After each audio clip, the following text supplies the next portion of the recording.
Hola amigos y bienvenidos a un nuevo vídeo del canal de Diga Experimentos. Los señores de AliExpress de la tienda GVDA me han enviado esta fuente de alimentación de laboratorio. ¿Para qué? Para que la ponga a prueba, para ver si resiste mi test de destrucción, que en este caso va a ser una prueba bastante extrema. ¿Qué tengo que decir de esta fuente de alimentación de laboratorio? Que es relativamente barata, inferior a 60 euros, entre 50 y 60 creo que está. El acabado de los componentes correcto, tiene detrás un pequeño ventilador para refrigerar, son de 0 a 30 voltios y 10 amperios. El tema de funcionamiento, pues muy sencillo, tenemos para regular el voltaje y luego para limitar la corriente. Está protegida contra cortocircuitos y vamos a ver qué tal se comporta cuando le exigimos bastante, cuando estamos básicamente poniéndola en corto. Aquí tenemos un lápiz al cual vamos a extraer la mina, el grafito de su interior. La forma más sencilla es quemando la madera, pero vamos a hacerlo de forma eléctrica. Así que subimos el voltaje a 12 voltios y deslimitamos lo que es la intensidad. Vemos ahí que está a 3 amperios, 57-58 vatios y la madera pues ya se está quemando y por dentro se estará despegando o liberando el grafito para poder hacer luego más pruebas. Ahí hemos llegado a 4,5 voltios y hemos llegado a dejar el laboratorio donde hago mis grabaciones totalmente fétido a olor a madera quemada. Después de un rato vamos a extraer la mina o el grafito, como he dicho, de su interior. Y fijaros cómo sale totalmente entero. Esto es imposible hacerlo de otra manera. Lo mejor es quemando la madera.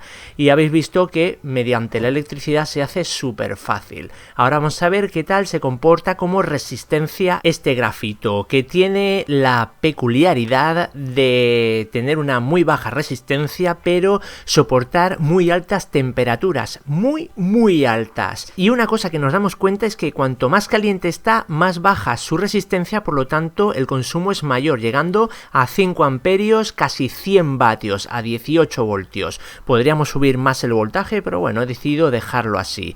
Y bueno, un trocito de papel no es rival para el grafito al rojo vivo.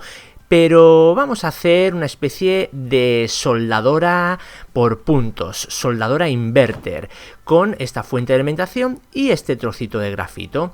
Inicialmente, ¿qué será capaz de hacer contra una lámina delgada de aluminio? Ahí volvemos a poner a 19 voltios y esto es un cortocircuito literal. Estamos cortocircuitando la fuente de alimentación. ¿Y qué produce en la lámina? Lo que estáis viendo, la desintegra, la vaporiza y la fuente ha soportado estos cortocircuitos. Pero vamos a cortocircuitarla de una manera más productiva, que es soldando, como he dicho antes, haciendo una especie de cautín casero, de soldadora casera. Estaño cortocircuitando gracias al grafito que se pone muy caliente y con ello conseguimos hacer una soldadora muy vasta, pero digamos que funcional, ya que ha sido capaz de derretir el estaño y soldar los hilos rígidos de cobre.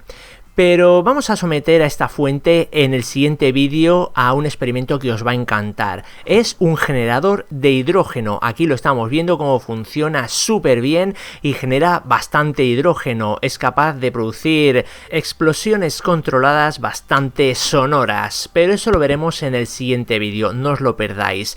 Mientras tanto, seguiremos probando en el laboratorio esta fuente de alimentación, que os dejo el enlace en la descripción del vídeo por si queréis echarle un ojo. Yo con las pruebas que he hecho la recomiendo porque para el precio que tiene está muy bien.